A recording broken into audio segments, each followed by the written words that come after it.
Good afternoon, everyone. I'm Mark Allen with Gaber.io, and I'm here today with Brian Kuepper, a franchise consultant living in the Utah, Salt Lake City, correct, Brian? That is right, Mark. Yeah, A it's getting chilly out here. little chilly. It's actually it's one of those cold, rainy days in San Francisco again. We don't get many of them, but today is one Uh, of them. yeah, yeah, I do miss those days. Yeah, I preferred yesterday when I was able to go golfing. So Right. So, so we'll start right out with the franchising stuff. So, in today's rapidly changing work environment, many corporate professionals are looking for flexibility and purpose. And I was actually one of them about 7, 8 years ago. And we hear a lot about passive income these days. So, how do you help them see franchise ownership as a viable solution, especially when they're used to like that structured corporate life where you get up in the morning, you shower, and you drive to work and all that stuff? It's totally different, right? It can be very different. Yeah. I think the question is, you know, do they like the corporate structure or are they looking for something different? Right. I work with people that are looking to escape corporate America and they want a completely different schedule. They want the flexibility. They want, a changing daily schedule where they're not, getting up and putting their suit and tie on and Hmm. headed into the office. Although I don't know a lot of environments that are quite like that anymore. Yeah. But I also have people that I work with folks that are leaving corporate, but they like the corporate structure. They just want to own their own business. They want to, Hmm. build equity into something, build generational wealth over time. And there are businesses and franchises that, somewhat mimic that. And so really the key is what are you looking for in a business? And then finding that business that fits. Oftentimes we're looking at businesses through the consumer's eye and not through the owner's eye. And so it's really important to look through the owner. What does the owner do on a day-to-day basis? Because there are businesses out there where you wake up and you go to a corporate office Monday through Friday, 9 to 5, and Hmm. you're running the business, but that's what it is. And there's others where you wake up and you're still in your sweats and you go into your home office. So there's kind of the full gamut depending on what somebody is looking for. Interesting. And I guess the big difference then is you're the one making the decisions instead of having the decisions made for you if you're still going in 9 to 5, right? Correct, exactly. Yeah, you're the CEO of your business, Hmm. and so yeah, you're making the decisions, but you're also you own the business, and Very cool. so you're not just buying yourself another 9 to 5 job. I don't know anyone who would want to do that. Uh, you're working a similar schedule, but you're building a business, and if you want to exit and sell that business, it's your business to sell. Hmm. Very cool. And just out of curiosity, do you find like different age groups are different? Like you would think, I don't know, I would think younger, it's better to have the corporate structure, right? And as you get older, you might tend to go the other way. Is there any truth to that, or you think it's the opposite? Well, I'd say it's almost the opposite. Hmm. The folks that I work with that, they're 30, 40 years in corporate, they just like that. They've learned to like that structure. Uh, where the ones that, are in their 20s or 30s, some of them never had that structure. And Hmm. so going into that can be a bit of a shock. So yeah, it's more less the age, although it has something to do with it, and more what is their experience in the workforce? Do they want that flexibility? Do they want it where it's a little different every day? If you get into a disaster restoration type business, it's different every day. You don't know, what the business will be doing that day.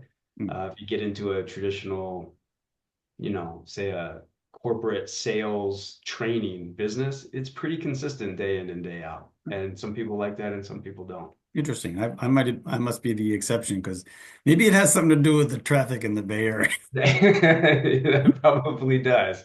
Yeah. So, I mean, you've navigated the franchise world from multiple angles. You've been an owner, you've been a franchisor, you've been a consultant. So, how have you seen the franchise landscape evolve over the past decade, and what changes in 2024 should potential franchisees be aware of? Yeah, I'd say one is just technology has changed dramatically over the last decade. not necessarily from tech companies in the space, because this is Mm, the franchise world isn't necessarily it doesn't lend itself to tech companies, but utilizing technology within the franchise structure is something that has, I think, yeah, taken over or really increased in franchising as it has with many other industries and businesses out there. The rise in home-based and mobile franchises has really taken off as well, mm, uh, where traditionally businesses were, brick and mortar or office businesses, and now a lot of the office businesses you can do from home. A lot of the brick and mortars you can, are mobile. If you think of, like dog grooming, mm. a decade, 2 decades ago, it was all you took your dog somewhere, and now there's a lot of mobile grooming stations that are out there. You have mobile IV therapy that's out there. So just the home base and I not IV home based and mobile have really taken off. And then I'd say that the other one would be the wellness industry, Hmm. wellness and self care. I mean, we saw this boom in the boutique fitness world about 10 years ago. It really started taking off. And now it's continuing to take off, but also expanding into businesses that are in the wellness self-care space, but outside of just your typical gym. You have spas and waxing services, you have the IV therapy, you have, saunas and cold plunge is big right now. You have franchises in that space. So you're really seeing franchises expand in the wellness, hormone replacement, testosterone for men and hormone management for women also is something that's relatively new in the franchise space, but something that we're seeing really take off in this year and the next couple of years. Interesting. Yeah, it's funny because I do see some of these popping up in the Bay Area. I mean, Yeah. right? There's a testosterone one for men that just opened up in Redwood City. Yep. Yeah, Okay. and Yeah. I know the owner. He's in the San Mateo Chamber. I've met him there. There you go. Is it So a game day? yes, Yeah. you're Yeah. familiar. Did you help place him? Nope, not him. It's just a big one they're almost sold out in the entire country. They have very Really? few territories open anywhere. Wow. Yeah. It just sort of shows the interest in that particular industry. Very Yeah. cool. Yeah. So it's interesting. You brought up tech earlier, and the big Yeah. buzz, I would say, since 2022 is AI. And Yeah. AI is really reshaping all industries. So, how do you see AI impacting the franchise ownership industry in 2024? And I look at it as how does AI help the potential franchisee, run their business better? Yeah. Well, I think that's where it helps them is on the franchisee side. So I see it, in a few places. One on just the customer experience, if it's especially if it's a B2C brick and mortar type business. Hmm. You're seeing chatbots on their website. There's businesses now that are eliminating front desk as an example or receptionist, and now it's just an automated AI system that they're using. So that's oftentimes it gives the client a better experience. It also uh, decreases your investment and your just monthly expense significantly going that route. So your margins are higher on some of these businesses where the margins might be a little bit thinner. Uh, Hmm. and so that's been, yeah, I've seen that a lot lately Hmm. And from that customer side. yeah. I've also seen it on like oh, go ahead. Well, I was gonna say, do you see the push for this coming from the franchisors, or do you see it from the established franchisees telling the franchisors, "Hey, we need this"? Is right, or is it kind of both? I think it's a little bit of both. It's also from candidates that haven't bought the franchise yet, right? Mm, Because, like you said, it is such a big buzzword nowadays and has been for a couple of years and will be for the next, decade. mm, Because AI is not something that's just, okay, it's here. Well, now it's going to continue to get better. There's going to be other opportunities to use it in different applications. And so I think part of it is how do we help our franchisees do their business more efficiently and for less cost. So there's that aspect of it from the corporate side, from the franchisor side. You also have, if I'm looking at a franchise, I'm probably going to ask them, how are you incorporating technology and AI into your business model? Not only right now, but what are your plans over the next 5, 10 years? Do you have anybody in-house that, they're focusing on this? And so as you get questions like that and you have your competitor start using that and having answers to it, you naturally have that competitive landscape that is really grows everybody. And so I think it's kind of a combination of really Mm. everybody, people looking at it, the franchisees going, come on, hey, we could really use that and I could cut my costs by, 7%. And then you have the franchisors that are just trying to compete and be better. Mhm. But it's kind of interesting, and then kind of on the same topic, the franchisors are generally not big multinational companies or multi-million-dollar companies. They're generally smaller, correct? And my experience, maybe you could tell me if I'm wrong. My experience has been that they're a little bit tech adverse because they're not from that world. Would you agree with that or disagree? Yeah, so historically, yes, it's a very old school business model. Mm, But that's what's changing is uh-huh. you're taking these old school business, HVAC companies and, residential painting and Hmm. uh, cleaning franchises, and you're now using tech in them. So it's taking these old school industries and really bringing them to this to today. And so I think that's what's exciting, right? And if Mm, you think about it from a competition standpoint, the franchisor, uh, you know, you take a franchisor that is a big national brand, they're going to have resources mhm. and be able to implement technology at a scale that, somebody just running the business on their own wouldn't be able to. So from a competitive landscape, it'll be incredible for them. Yeah. And it's funny because I mean I look around the Bay Area. I don't really see any franchisors or franchisees in the tech world per se, right? As in Correct. technology is their product. Would you agree with that? It's generally the Yeah. established businesses or ways to innovate the established businesses. Correct. Yeah. Yeah. You don't. So if you take a step back and say, well, what is a franchise, right? Why would somebody become a franchise? It really is just it's a small business that wants to scale. And if you want to scale as a small business, you have two options. You can either open up additional locations and territories on your own and keep it in-house, for the most part, Starbucks type model. Uh, or you can go the licensing route, which is all a franchise model is, right? It's okay, I'm in Utah and so we opened up a day spa in 2019 in Utah. And I want to expand it. I can open one in the Bay Area and run it from here and hire people to run it. Or I can say, hey, Mark, I have this business in a box. I have all the systems built out for a small royalty.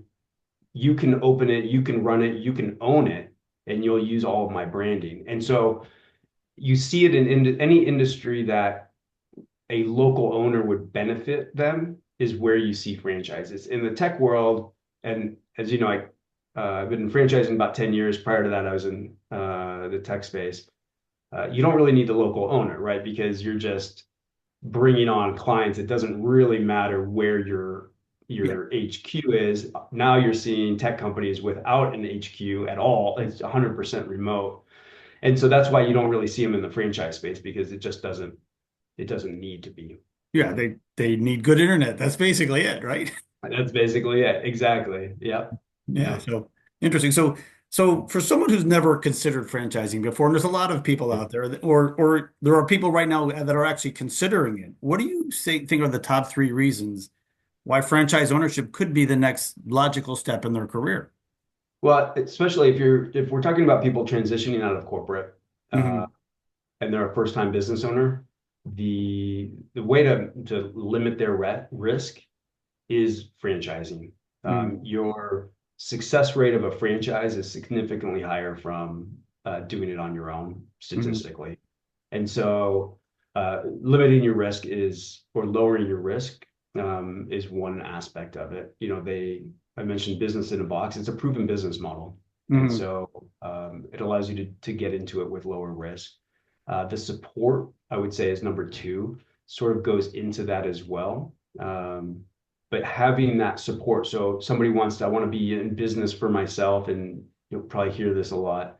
Anyone looking into franchises, I want to be in business uh, for myself, but not by myself, right? You Hmm. have that support not only from corporate, but also from other franchisees, which a lot of people forget about, right? It's you have a community of people. I mean, it's hard to think of one other industry outside of franchising where you can call someone that's not a competitor, but doing literally the exact same business Hmm. that you are doing, right? And so you can call corporate, but you can also call the other franchisees and just pick their brain on it. Um, the third, I would say, is the cost, just Hmm. lower cost. So in general, opening up a franchise location is going to be require a lower investment than doing the same business on your own. Part of that is from uh, partnerships that the franchisor might have from just getting discounts on, CRM or equipment or products or that sort of thing. And the other piece of it is, as you know, Mark, starting your own business requires a lot of testing, right? Hmm. So you're testing different marketing and you're testing different things, what's working, what's not working. The franchise has already done that. And so you limit I would say, the wasteful spend with your that you would have doing it on your own. Yeah. And so, yeah, just lower cost and more. It's lower cost, but also an investment that you can feel confident in and Hmm. not, I'm not sure, like you can build out a pro forma, starting your own business, but it's hard to really get an accurate number on different costs. Where with a franchise, because you can talk to, other franchisees, you can get a pretty accurate number of, okay, how much is this actually going to cost me to open up and get to a break even point? Yeah, and it's interesting because one of the other things I don't, there's actually a lot, but I think another one from my standpoint is, typically someone coming from the corporate world, let's say you're in accounting, accounting, Right. but there are a whole bunch of other aspects to running a business that you'd never done. You're right. You're right. It, Yeah. Yeah. right. And that's what the business in the box is, right? They have support for every aspect of that business. And so Hmm. you bring up an interesting point in that, when you're looking for a business, you want to look for a business that the franchise is a good complement to your skill set, Hmm. right? If you've been in sales for 30 years and you love sales, Hmm. then finding a business where they handle the sales and you're an operational person probably is not going to set you up for success, right? You Right. want someone where, yeah, you're out at Chamber of Commerce events and you're networking because you love that aspect. Let me find one where I don't have to do the payroll or the accounting or the back end. Hmm. Uh, you want to find that right fit ultimately. And do you foresee, like with AI, we talked about AI before, do you see with that becoming more and more mainstream? Do you see that helping corporate professionals use the AI automation to streamline their transition into franchise ownership? And right, I I, I got to believe it will somehow. I think it will. I think at the moment you would use it maybe to streamline some of your research if you're researching certain brands, that sort of thing. Hmm. Uh, I see a lot of opportunity, and maybe this is, Mark, maybe you and I get together and we build this for helping do really the searching part of Hmm. it. The challenge with any research online at the moment is there's not a lot of good information out there. Most of the information you hear about franchises is either published by the franchisor, Hmm. or it's negative from an unhappy franchisee. Well, every franchise system has an unhappy franchisee, just like every company has an unhappy employee. And so there's just not a lot of great information about why would this business be a good fit for me? And that's Hmm. where I think we'll see Yeah. AI really take a turn on the research side, because that's ultimately what's important. It's not, I get this question at least once a week. What's the top franchise that I should look at? Well, I don't know anything about you. So I Hmm. don't know because the right franchise and business for me is going to be different for you. It's going to be different for him and her, right? It Mm, really is a personal search. And so yeah. that's the aspect that I think AI will be able to really help with as it evolves. We could talk about building that system Let's do afterward it. also. Let's do it. Well, and it's interesting too, because I'm in that world. I have built some LLMs, and I think, everyone thinks ChatGPT is the future. I actually think it's the opposite. I think it's going to be the niche um, Yeah. AI, especially in health tech and things like that. It's where the ability to diagnose cancer way before they can today, things like that, and Right. individual treatment, you know, prescriptions for people. I think that's where AI is going. And so you really could, you know, target it to franchising because there really is what you said. I would say the average person, I would say at least half the franchises would not be good for that person, correct? Yeah, yeah, if not more. Yeah. Yeah. I mean, there's over 4,000 franchises just in the US. Hmm. And there's going to be, yeah, a handful that you want to talk about. Because one aspect of is it right for you is also, well, how many units do they have, Yeah. right? I have clients that want something that's established like a supercuts, right? Thousands of locations. I have others that they want to be the first 10 or 20. I mean, that's a Hmm. completely different business model or that business that you're jumping into. And so there's so many. This is what makes it hard right now. You can't really just create a traditional, search term or search platform. You have search platforms all over the place. They're not actually giving people real usable outcomes from that. They're lead gen Hmm. for the companies, right? And then it's like searching on Zillow for a house. Hmm. Well, you fill anything out on Zillow, you're going to have 300 realtors calling you. Uh, Yes. it's the Right. same, where it's just a very simple database. Where I think where AI can come in is not only what is your criteria, but who are you, right? Hmm. Let me upload, connect your LinkedIn profile or connect your social Yeah. with it, and then answer some questions and let's see what True. really comes out. It's interesting. You talk about lead gen. On my Gaper email, I must get two or three requests a week, people wanting me to try their AI lead generation, right? I'm Yeah. assuming you do too. So I think lead Yeah, generation is pretty much set.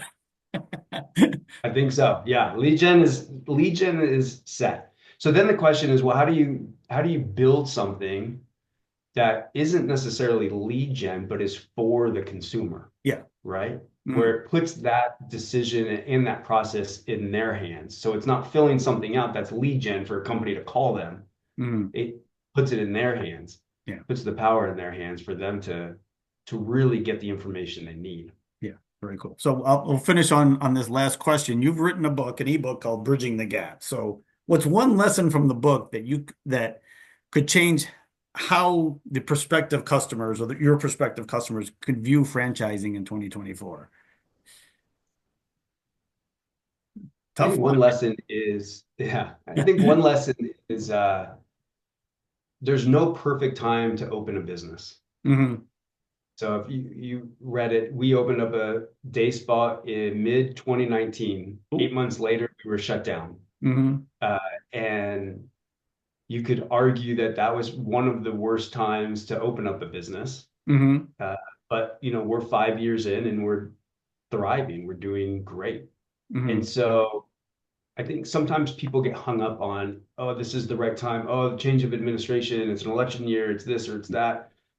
It's just excuses. And so the real question is, do you want to own a business? Do you Yeah. truly want to be a business owner? Because most people like the idea of owning a business. And when you get into the weeds and they Mhm. realize this isn't going to be easy, even if you own a franchise, it's not easy. Right. Uh, they don't really like it. So I tell people, you're going to get and be maybe 85% sure that this is what you want to do. That last 15%, I call it your first decision as a business owner, Mm. is deciding to be a business owner. Because as a business owner, you're not 100% sure about anything you do or any decision you make, right? You hire a manager you're 85% sure they're going to work out, but you're not Yeah. 100% Not sure. 100%, never know. So you have to know going into it and starting the search that the first question is really about you being a business owner. And is that the right path for you? And if Mhm. you're expecting to be 100% sure that this business is right for you and it's going to be 100% perfect, it's just not that. You just have to, Yeah. you have to take that step. If it's what you want, take that step and do Good. it. Good. I would liken it to buying a house. Like when I bought my first one, it's like, Mhm. I'm, this is where I'm going to live. You're right. Right? Am I sure? Right. My actually, my sister-in-law gave me great advice for if you're going to buy a house, and we'll end on that. She goes, if you're thinking of buying a house in a certain neighborhood, go to the local grocery store. Those are going to be your neighbors. That is great advice. So I would I say love probably the that. same thing if you're going to have a franchise with a physical location, it'd probably be the same advice, right? Yeah, I love that advice. I might use that. You I'm gonna feel free to take use that it. as We'll my give own. my sister-in-law Shelly gets credit for that. Okay, I'll give it to Shelley.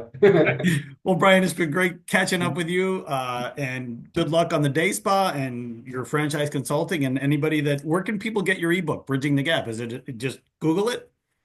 They can find me on LinkedIn, Mhm. just my name, Brian Cooper, or we can Brian at newgroundconsulting.com is All right, my cool. email. So And newgroundconsulting.com is the website. since you spell your last name Cooper differently than most people would think, could you spell your last name? Yes, Kuepper. Here we go. Very cool. Well, thank you again, Brian, and have a great day. All right, thanks, Mark.